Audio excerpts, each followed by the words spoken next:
welcome to our Flash Forum this afternoon. We're joined by Richard Sutton today, no stranger to GIBS. Richard is an expert in health and well-being and stress management, also authored a book on stress, the stress code, and this afternoon he'll be sharing with us some of his thinking about managing stress and the levels of stress in the current times that we're experiencing at the moment globally. So with that, over to you, Richard. Once Richard's presented to us, we're going to allow for some question and answers. Please pop questions in the chat box as we go through. I'll keep an eye on those. And once he's been through his presentation, we'll get to the dialogue with Richard and answer some of your questions. Thank you, Richard, and welcome this afternoon. Thank you. Thank you so much for having me. I'm about to share my screen. Just bear with me for a second. Great. So I think you know, if anyone went into the beginning of the year with hopes and aspirations and dreams, they're somewhat different. Sometimes we might consider them to be even shattered, and that really, for me, it's very much the case. You know, we had a year of strategy and planning last year where there was a lot that was I was looking to grow and evolve in different areas, and I had certain things positioned and placed. And first, what happened was there was an issue in another country, and it was a great thing that I was in South Africa and we are far away from that. And all of a sudden, that external or foreign threat became very real, very tangible, very palpable, and it changed the course of my life for the rest of the year. And it changed, I think, certainly everyone's lives, and we can all identify with the fact how things are so different, and the template that we operated off and ran off is probably not going to be relevant going forward. We live in a new time, a new era, and for me, it's very much along the lines of the fourth industrial revolution was going to change the way we engage with each other, the way we interact, the way we do business, supply chain. It's going to change everything over a period of 15, 20 years. And what we're seeing now is this monumental change, this rapid change, this exponential change happen in a matter of weeks. A problem that was there is now a problem that is affecting our lives in ways that we couldn't have even begun to imagine. And if you look at all the rating agencies and you look at economists and journalists, and they've all been comparing this pandemic to World War II. And I think we've got to the stage where in many respects, the economic effects are even more dramatic because of the fact that many people aren't working, whereas in World War II, we almost have the entire workforce mobilized. If you look at what the International Monetary Fund is saying, they're comparing it to the Great Depression in many respects, and I think it's even gone beyond that. But what's interesting to consider is the fact that going into this year, there was the expectation that 160 countries around the world were going to show signs of incredible growth and positive economic trajectories. And within a matter of weeks, 170 countries went into negative growth.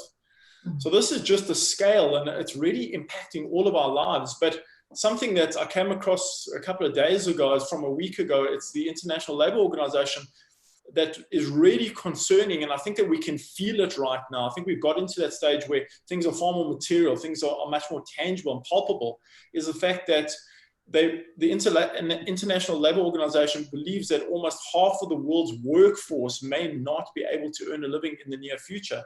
And this is something that makes all of our hair stand on end. It makes us breathe fast, our heart rates accelerates, our chests pound. But the big concern at the moment is that there's this incredible economic fallout. There's this incredible health issue.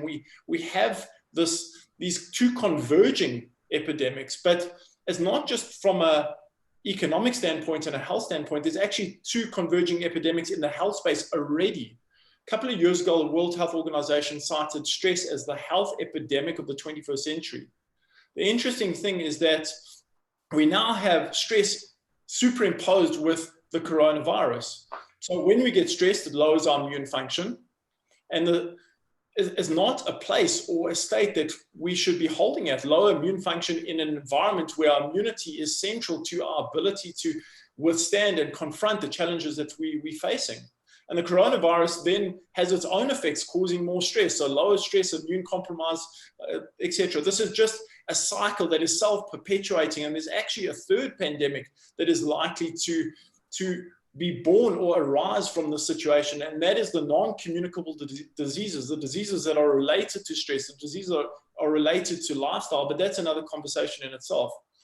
But I think what we can really all identify with is the fact that there's a sense of uncertainty. What is the future going to be? There's this lack of control that we all have over our lives, over the lives of our families, of the lives of our businesses, of the lives of everything that we come into contact with. And we've got this tremendous anticipatory worry that is just all consuming. And we go through these different phases where first it's the anticipation of the event just before coronavirus lockdown took place. Then the actual lockdown was better than we anticipated, and there was this little lull that occurred, and everyone's getting into that the lockdown and the social distancing and the whole family dynamic. And then all of a sudden the reality starts checking in when we start lifting some of this and we start realizing that our businesses are impacted, our lives are impacted, and it's not the same anymore. And we've got to find solutions. We're all working 2-3 hours longer in the day, and we're completely consumed by our health, the health of our families, our relationships, employment, security on that level, our financial well-being going forward,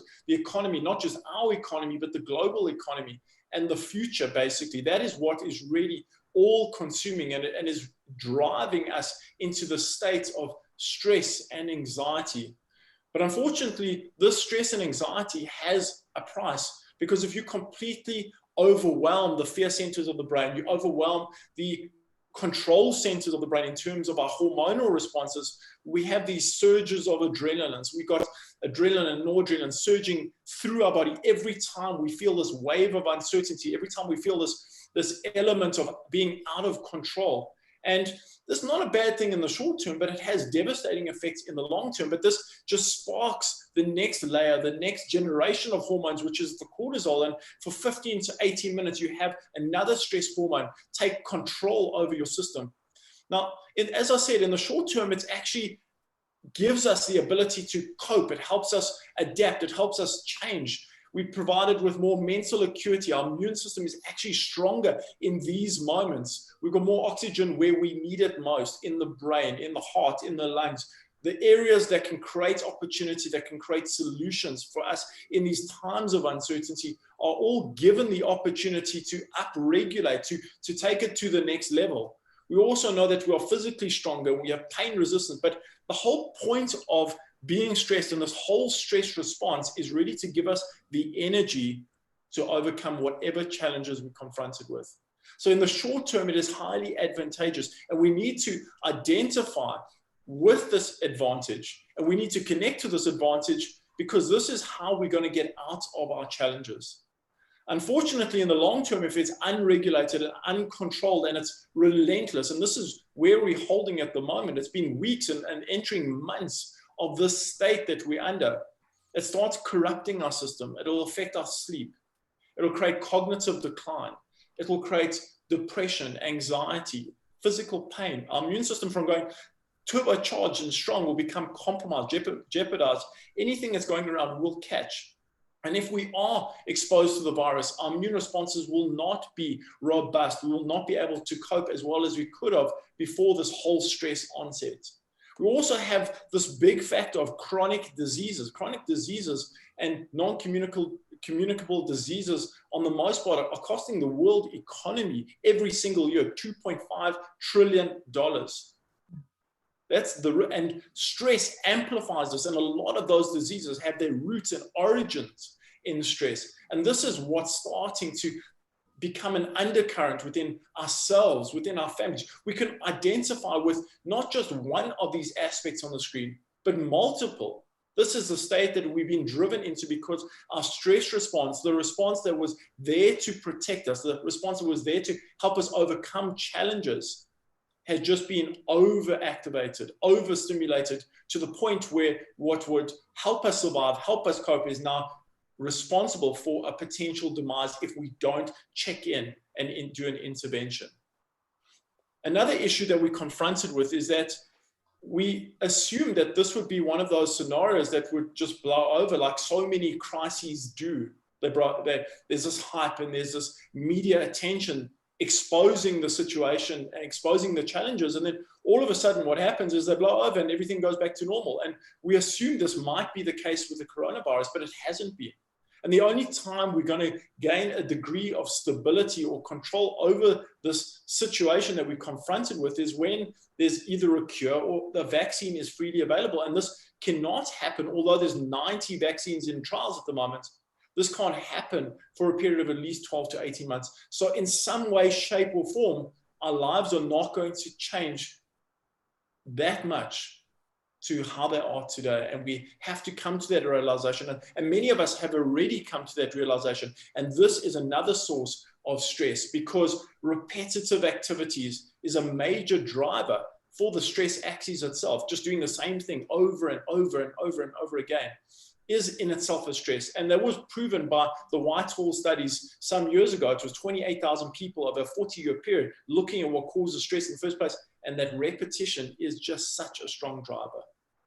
So the question is, where do we start? How do we address this? We all know, either instinctively, intuitively, or we know factually that we are confronted with these challenges. They're not going to change, but we're overwhelmed and we need to do something about it. And we also need to create a shield for our employees, a shield for our families. We've got to buffer a lot of the psychological, a lot of the physical harm that is being imposed by the current circumstances that we're facing. So where do we start? How do we address these issues?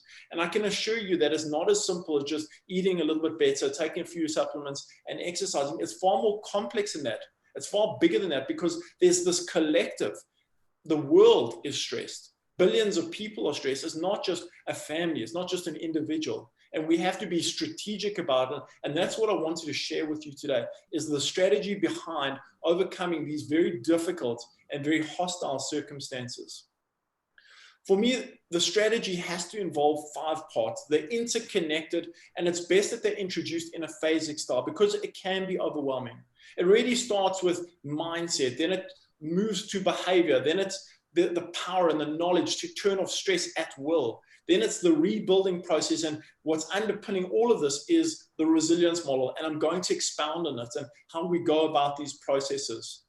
So step 1 is the way you see it. The way you see something is the way it unfolds. And this was, I think, first proven by an enormous study involving 30,000 people over an 8-year period, looking at, if we see stress as a negative and harmful response, how does it affect it? How does it increase our risk of developing stress-related ailments?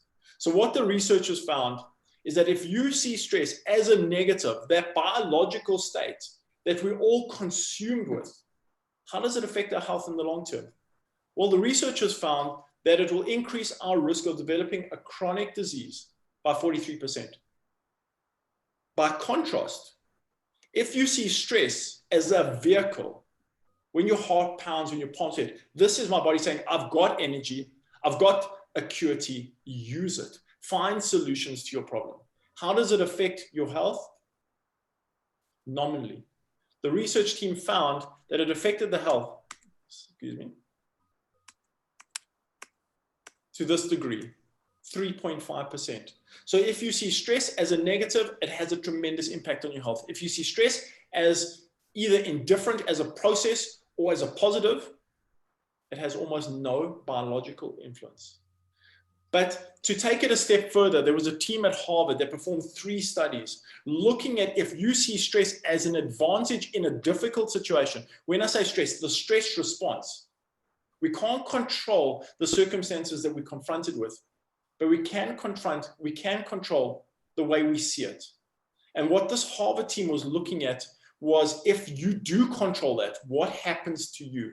We know there's these big risk factors from a health standpoint. We know that when we stress for long periods of time, we become foggy, cloudy, we can't concentrate, and emotionally unstable. And the researchers wanted to tap into that and say, if you are trained in reframing, do these negative outcomes materialize? And what they found was a definitive, clear no. If you see stress as an advantage, as a biological advantage that can help you in difficult situations, there was cardiovascular protection. What they also found was there was reduced anxiety, The research team also found improved focus and attention. And the research team also found the ability to cope better under stressful situations. So if you see stress as an advantage, that's the first step. Reframing stress is the first step in this journey to resilience and stress mastery. The second step is very much about our behavior. Now, society has taught us to be strong, to be successful. It reveres success. It has disdain for failure, has disdain for average, has disdain for mediocre. And this is what society expects of us. This is what we become to expect of ourselves. This is what our family expects from us, nothing less. Yet at this time, this point in human history, we are all vulnerable. We all have fears. We all have insecurities. We're all not sleeping properly at night. And this ties into the second point, is the point of connection. Because it's easy to connect to someone when you're feeling strong, when you're feeling invigorated, when you're feeling like you are living up to your potential. It's very difficult to connect when you have that vulnerability within. And this is so important because when we connect in our time of crisis to people who are experiencing the same thing, the most amazing thing happens. There's a major biological shift that occurs in the body that supports our functionality and that protects us from stress. We activate a certain system known as the vagus nerve. It can actually recalibrate our entire biological state. It also activates a region of the brain that really bonds us to people. And then lastly, and most importantly, this connection piece will cause the release of a hormone that is the antivenom to stress. If stress hormone levels are raised for prolonged periods of time, it will lead to negativity. It will lead to a pessimistic state. We'll lose our intrinsic self-belief. We'll feel agitated and anxious. We'll disconnect from society. We'll have no trust in ourselves and others, and we'll be paralyzed by fear. That is the profile of the stress hormones, cortisol and adrenaline. Yet, this hormone, this oxytocin that is released when we show care, empathy, compassion, when we bond with people during a crisis, we release copious amounts of this hormone that induces empathy, that creates optimism, that creates self-esteem, belief, connectivity, calmness, trust in ourselves, trust in others. And most importantly, in this time of fear, in this time of chaos, it makes us fearless, not reckless, fearless. So the second piece in this model is that connection piece. Fight your nature. Realize that even in a vulnerable state, you stand to benefit by connecting to people. Not only are they the beneficiary of this connection, but you from a biological standpoint stand to gain so much. It is the ultimate resilience tool. Step 3 is about controlling the stress response. As I've mentioned, is that stress can be a very powerful tool for success. It can offer you an advantage in any situation, no matter how large, how small, how magnified, how insignificant. But when it's turned on too long, it corrupts our system. It does the opposite. So if we understand how to turn it off, create an override, we in a sense, create a lot of control in our lives and certainly in our biological state. Now, normally what happens is stress hormones are governed by something called a negative feedback loop. So when our stress hormone levels rise, cortisol, adrenaline, the brain detects that rise and will shut them down spontaneously. The interesting thing about chronic stress that's gone on for too long or being too magnified, is that it can damage those centers. And you'll get stressed on a Monday and just be revved and still stressed later in the week, Friday, Saturday, Sunday, still in that state. But the body's ingenious. Just like it produces the antivenom to the stress hormones, oxytocin, it's got a fail-safe, it's got an off switch, which you can access anytime, at will, like that. And with 30 seconds of activating it, you shut down the biological response of stress. You're not changing the circumstances. But the harm that may be caused by stress to you will be nullified. It will be neutralized. And this system is known as the vagus nerve. And how we activate the vagus nerve is through deep breathing exercise, slow breathing exercise. Why do you think every time you feel overwhelmed, you take a deep breath? Because you instinctively know that that is the right thing to do. Other tools in the toolbox include yoga. Meditation is exceptionally powerful, and all of them are centering around this breathing narrative. We also know that cold immersion, whether it's a cold pool or a cold shower, a cold pack on your face, will also activate this system, this vagus nerve system that can shut stress off instantaneously. When I say instantaneous, within 30 seconds. We also know that acupuncture, reflexology, visceral manipulation, physio, chiro, and even submergence in water, going underwater for a period of time, i.e. swimming, has a powerful effect on the stress off button. So this is not exercise per se. This is not positive lifestyle practices. This is an essential practice in order to self-regulate, in order to gain mastery and authority of your biological state in a time where chaos and anarchy is so prevalent.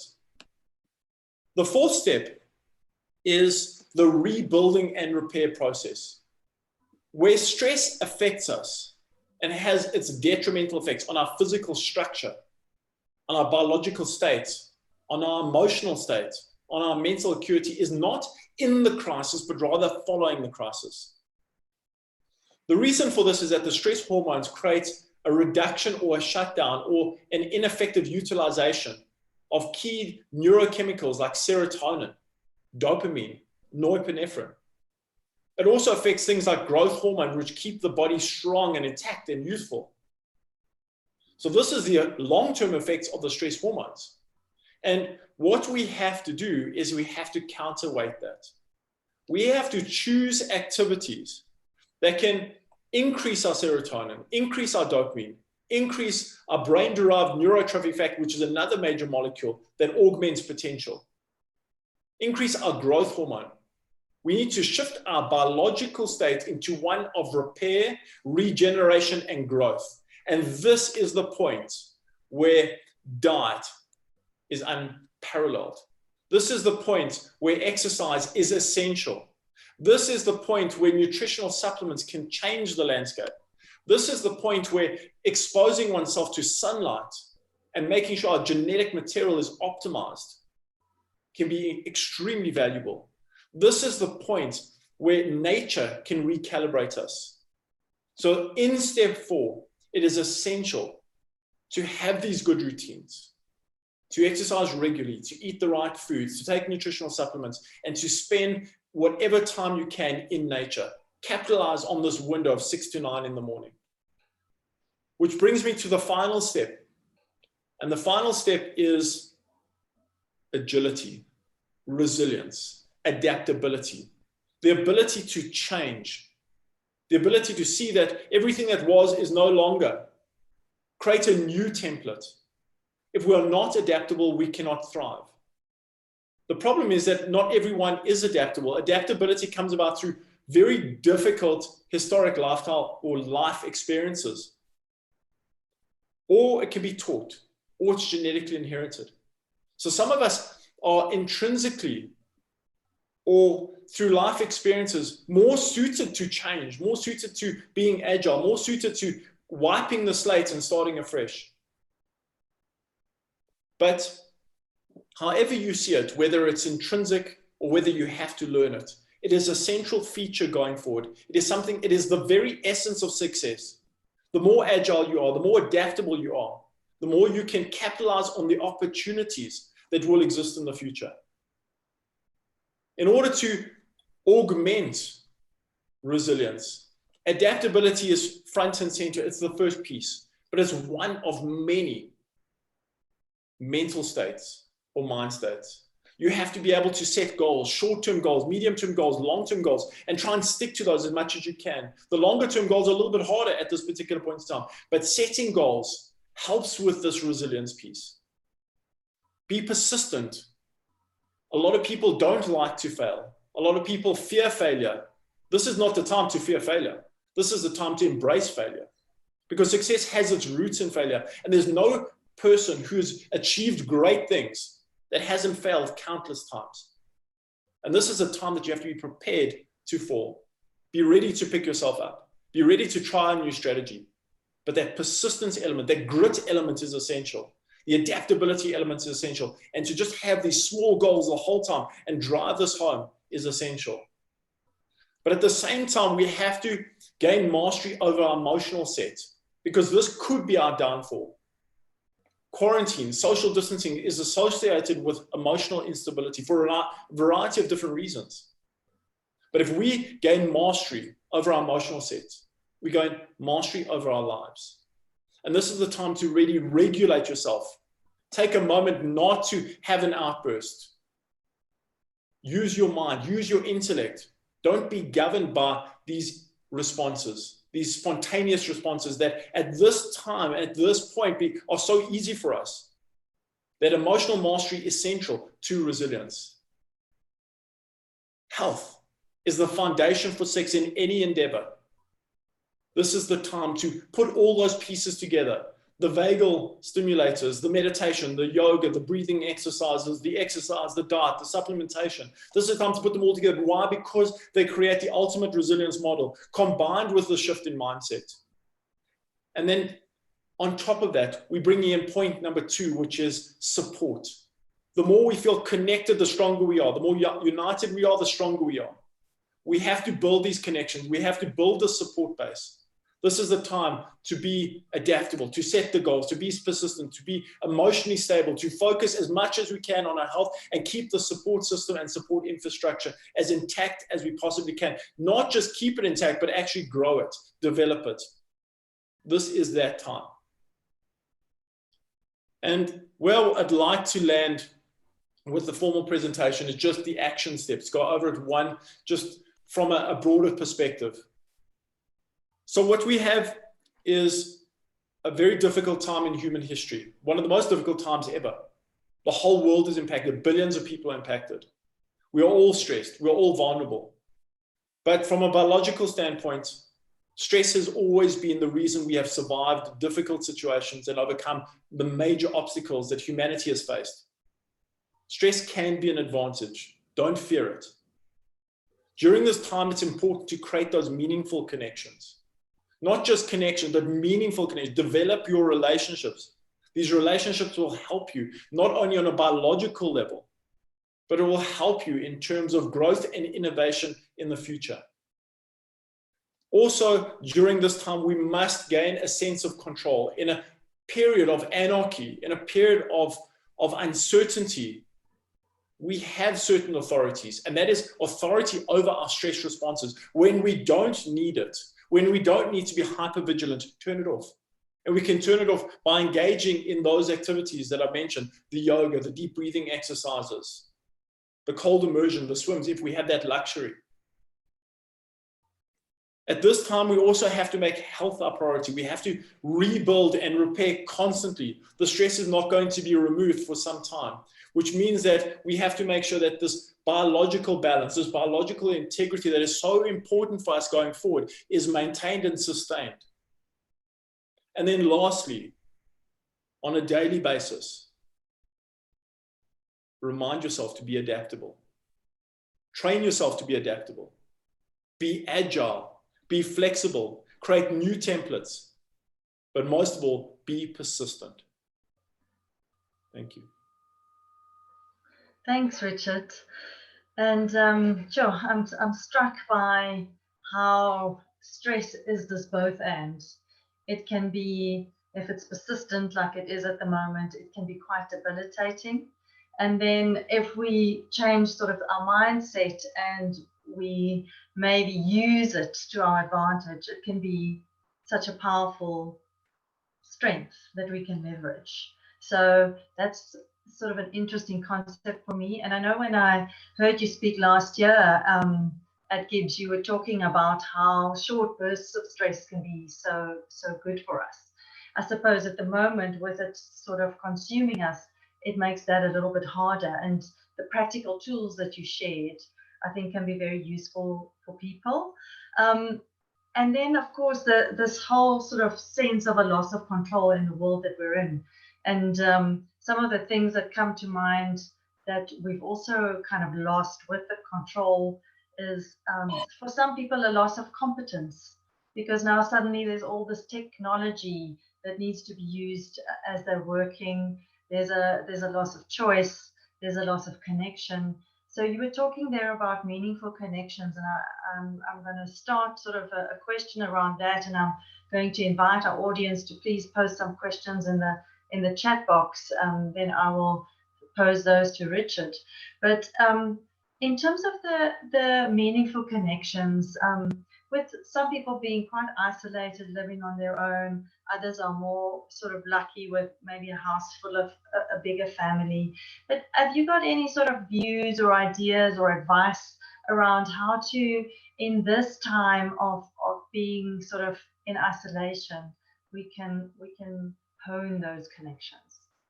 So I think it's very individual. I think we would migrate to the easier connections, the closer family members, the close friends. But we have to understand that at this time, especially with social distancing, there are communities and there are individuals who are really struggling and grappling. And the connections that we actually need to create, the connections that we really need to build, are the connections with those with underlying mental health issues, underlying emotional instabilities. And those are the connections that change society, that address health inequalities. Those are the connections that actually build us, to show them more care, to show them more compassion, to show them more support, to show them more empathy. I think when I talk about connections, it's great to expand your professional sphere of influence through those connections. But I think the meaningful connections, the connections that change our world and that change ourselves, are the connections to those who are in a more fragile and vulnerable state than we are.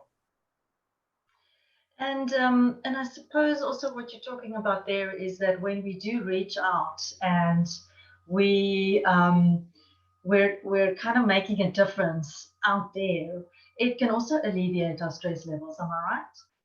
Very much so. And the difference that we make out there, it really taps into this powerful stress antidote, this antivenom. It's cortisol. Correction, it's not cortisol, it's oxytocin. So the minute we engage and we're creating these meaningful connections, we're releasing, the more compassionate we are, the more empathetic we are, the more caring we are, the more we're showing support for those in a vulnerable state, and the more we're changing society. Our systems are completely shifted to the state of physical reparation, a state of opportunity within our neurochemistry that really pushes us forward. We always thought that they're the recipient, that they're going to be the beneficiary of our kind deeds and our positive acts. But at the end of the day, it's actually us who's the primary beneficiary, because of these major hormonal changes that are so powerful that can completely neutralize and mitigate all the adverse and negative effects of stress. Yeah, I love that. There's a question here from Brenda Williams. I love this question, Brenda. Richard, you mentioned collective stress. And how can we address this within organizations or groups? Can you just repeat that question? You mentioned collective stress. How can we address this within organizations or groups? Okay, so in terms of collective stress, where it can be, that's an amazing question. And where it gets addressed and successfully managed is at the top.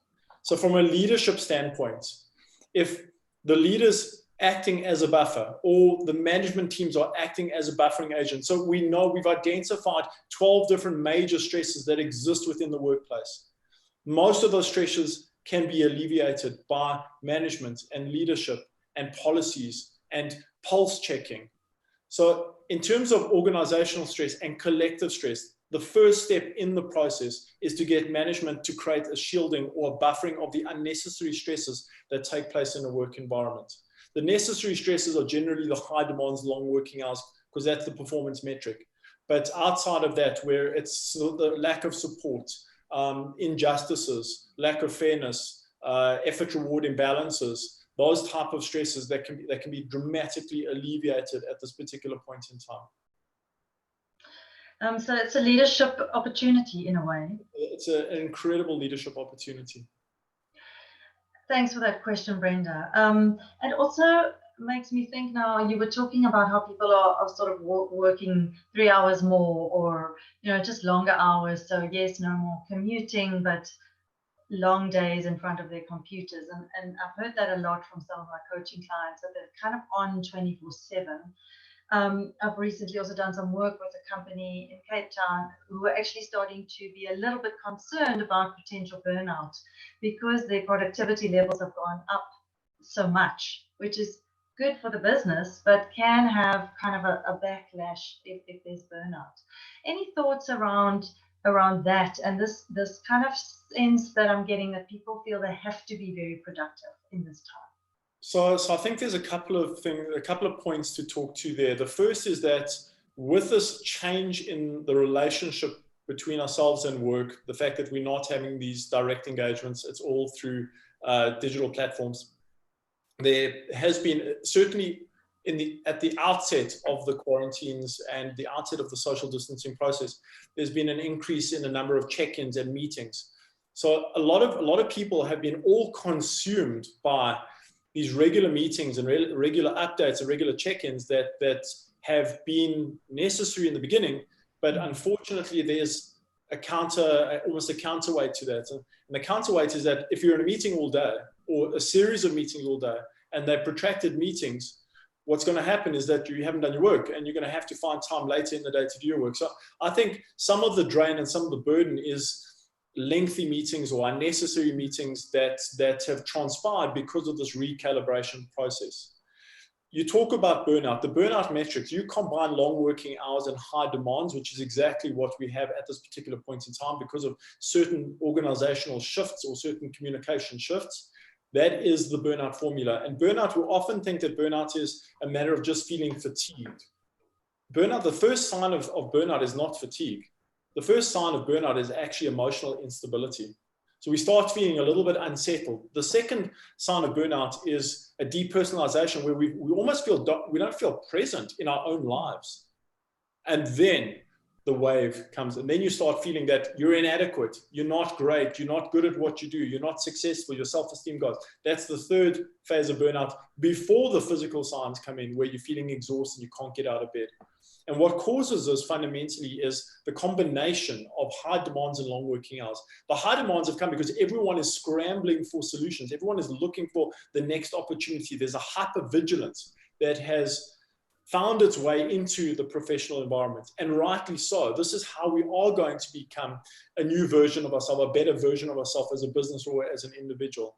But it has to be balanced. And this talks to the fact of we've got to self-manage more effectively. So those days that are lengthy, those days that are high in demands that are relentless, those are the days where we've got to check in and say, I'm going to stop for 30 minutes to meditate. I'm going to take a few minutes and go outside, 20 minutes or 15 minutes outside at lunch, and just take a walk around. If you've got a garden at home, or you can stand on the balcony, or whatever your limitations are.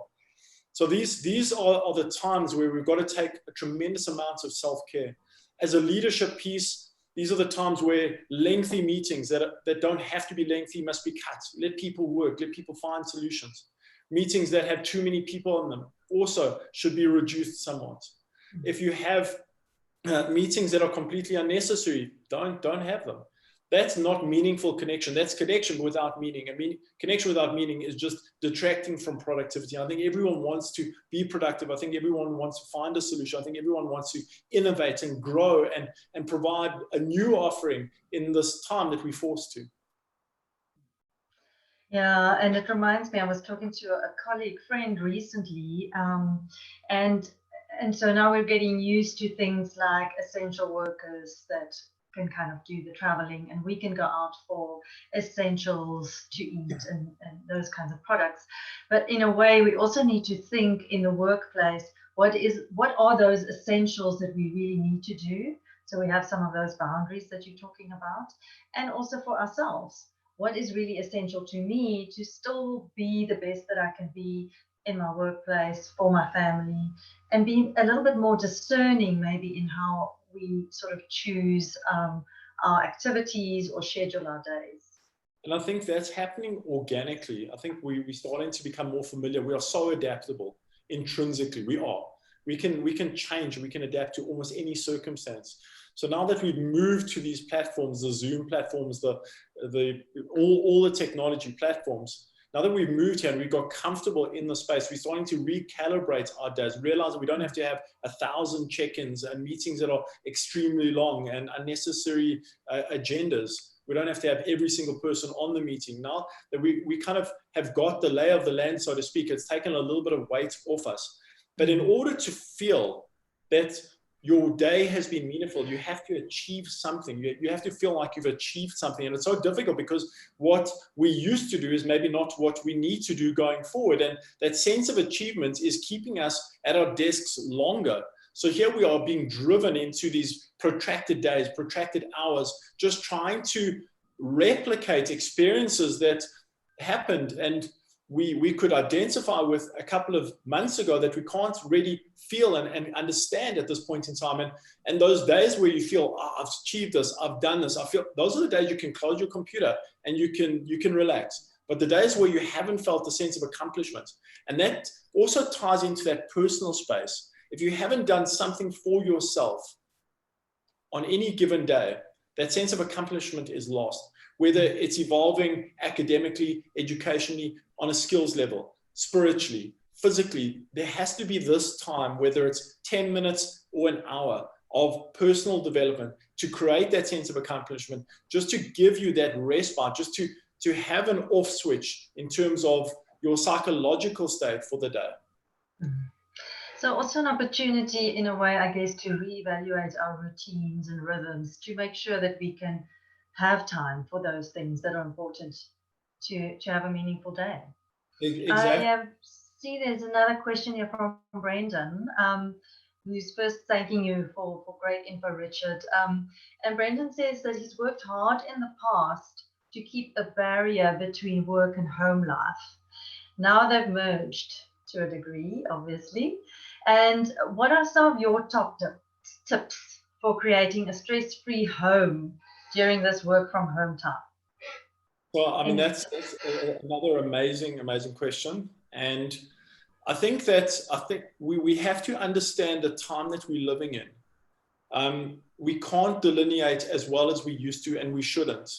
Because now we need all hands on deck. We need the entire country to be mobilized. We need the entire country to be proactive. We need the entire country to be innovative. We need the entire country, like literally everyone must bring their A game, and we can transform this environment. So would I say that weekends, sure, take a day off, but would I say that you've got to start creating these structures where a public holiday is a public holiday? Me personally, at this time, this point in history where we have this overwhelming challenge that we're confronted with, where economies are collapsing, 1.6 billion people not working. This is the time to basically throw out all those old models and just do what you have to so that you can do what you want to. And if you feel it's overwhelming and if you feel that you're not shutting down effectively, you've got to integrate those personal tools, the vagus nerve activation, the better lifestyle. Those are the ways you're going to create biological balance and psychological balance. But in terms of delineation, I don't know if we have that luxury at this. We have to adapt according to the times. And the times, in my opinion, are not conducive to full delineation. We need everyone mobilized until we've got an adequate response, an adequate solution, and an economy that's up and running again. And so it's also about experimenting and finding what works, I guess, as we go along, because there isn't kind of a recipe for where we are at the moment. No, there's no recipe. There's no recipe. But I think that the success formula is going to be built in individual potential. We all have greatness within us. We all have a level that we are able to achieve that very few of us have actually achieved it. And this is a time that is going to push us there. And we must embrace this time. It's actually a gift in many respects, as hard as it is, as challenging as it is, and how unstable this period has been. It's a gift for us to move forward, to recalibrate, to become a better version of ourselves. And when the clouds lift, as history has shown that they will invariably do, we've created this incredible world. There's another few questions. We're almost out of time. Any specific supplements from Andy Golding? Any specific supplements that you'd recommend? Yeah, so there are a couple that can be very helpful in terms of managing stress. I think we've got a few pieces here. We've got, excuse me, we've got the immunity piece, where stress has a negative effect on our immunity, and we've got to make sure our immune system is strong. So things like vitamin C, vitamin D, really important at this particular point in time because of that immunity factor. But other supplements that will help us in terms of the damage that stress hormones can do, omega-3 fatty acids can be extremely useful. It can protect the nervous system, protect the brain. Vitamin Bs are critical. A B complex, good brands, imported brands are exceptional. Some of the local brands are also fantastic. Vitamin B is very important. There's a set of nutrients, a class of nutrients known as adaptogens. They're basically plants that live in very difficult or hostile conditions and develop certain defenses. And these chemicals that are their defense can be a tremendous benefit to us, and they are stress vaccines. So we know one of them is curcumin. We know that ashwagandha, rhodiola rosea, bacopa monnieri, these are other adaptogens that can help us overcome stress. So if I were to create a short list, it would be omega-3 fatty acids, a multivitamin or B vitamin, vitamin C, vitamin D, and ashwagandha or curcumin if you don't have any medical conditions that are contraindicated in terms of taking these products. Okay, I'm going to do one or two more quickly. There was some talk about adaptability, the importance of that. Any one or two things that might help build that muscle that you can recommend? Yes. I mean, I'm glad you asked that question because I could have spent an hour on this. The interesting That's from Victoria. Thanks, Victoria. Thank you for asking that question. Give me a great opportunity here. So the interesting thing about adaptability is about neuroplasticity, the ability of the brain to form new connections. Basically, what I'm saying is that it can create new hardware or a new hard drive anytime you need it to, under any circumstances. So neuroplasticity is central. These new connections in the brain is central to adaptability. Now, the interesting thing here is that there is a set of molecules. Certain molecules facilitate this, but there's one that is particularly important in terms of augmenting new connections in the brain. And this chemical, this protein, is known as brain-derived neurotrophic factor. It's called BDNF for short. And if we can elevate BDNF, we can create new connections in the brain and make us more agile and more adaptable. Now, the things that increase BDNF are things like aerobic exercise. The minute we hit 18, 20 minutes, we start flooding the body with BDNF. So walking, running, cycling, swimming, doesn't matter what it is, will increase BDNF to the extent of about 30%. Stress reduces BDNF production by about 40%. So we still have a little bit of a deficit here. The other activities that can increase BDNF are sunlight exposure. The amount of BDNF we produce is determined by sunlight exposure. So just getting outdoors a little bit in the day will help us regulate and govern BDNF. Certain foods can be very beneficial in terms of BDNF promotion and augmentation. The berries, the dark berries, cacao, green tea, those are the BDNF stimulators and modulators. Other things that can also increase BDNF is skipping the odd meal, just that shift in your dietary practices, like skip breakfast once in a while, skip dinner once in a while. That will create a spike in BDNF. Learning a new skill, whether it be chess or whether it be a physical activity, or math or languages, spikes BDNF. So there's so many things that we can do, but the biggest trigger in elevating BDNF by far is intense exercise, not normal aerobic activity, but interval training. So if you have the physical capacity to do intervals hard and slow on a bike or on a run or in the pool when the pools one day open up, if you have this physical capacity and have this ability, or you are able to do circuit weight training with push-ups and pull-ups and jumps and and squats and whatever, if you're able to do that, you get a spike in BDNF to the extent of 60%. And BDNF is adaptability, it is agility, it is our ability to cope with the impossible. BDNF it is then, hey. Feyenoord, I hope that also answers your question around sort of tools for reframing stress. I think that could also apply to that. We've run out of time, unfortunately. A few people have asked about the book. I've referred them to your website. Richard, are there any other places where people, there we go. Thank you. That's what the book looks like. Are there any other places people can go get the book? online? I think it's available everywhere online. So whether it's Amazon or Takealot, or I think I don't know what the laws governing sales are at the moment. I'm not fully up to date, but it is certainly the downloadable versions are available, and a lot of this information is there and packaged, and the science is behind it, and the studies are behind it, and there's a lot more. This is kind of just when I was asked to present today, I had a tremendous stress. And the stress was to condense it into the short period that I had. I could have talked about any topic for a very lengthy time, but I just wanted to give an overview of saying, okay, there's 5 things that we need to integrate into our life, and the power of our choice, the power of our decisions, the power of connection. This is how we're going to change the landscape, not just relying on an external, superficial entity.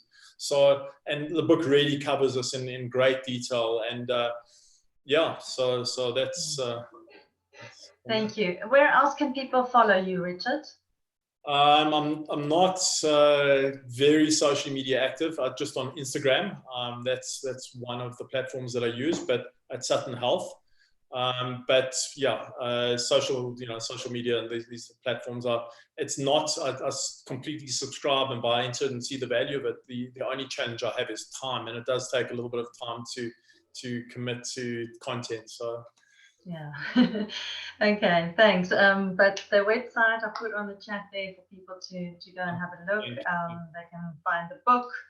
Thank you so much, Richard, for joining us today. I think it was a great opportunity for us to kind of just take a step back and look at what it is that we can control, and realize that it starts right here with us, and that if we do some work within ourselves, the impact that we can have on the collective can actually be really, really big, that influence that we can have. And I was just reading this morning in the Financial Times that they were saying the past 40 years was all about efficiency, and the next 40 years is going to be about resiliency. And that's exactly what you were talking about today, Richard. Thank you very much for your time, and thank you to our audience, and thanks for the great questions. We're back on Thursday with another Flash Forum. Thank you.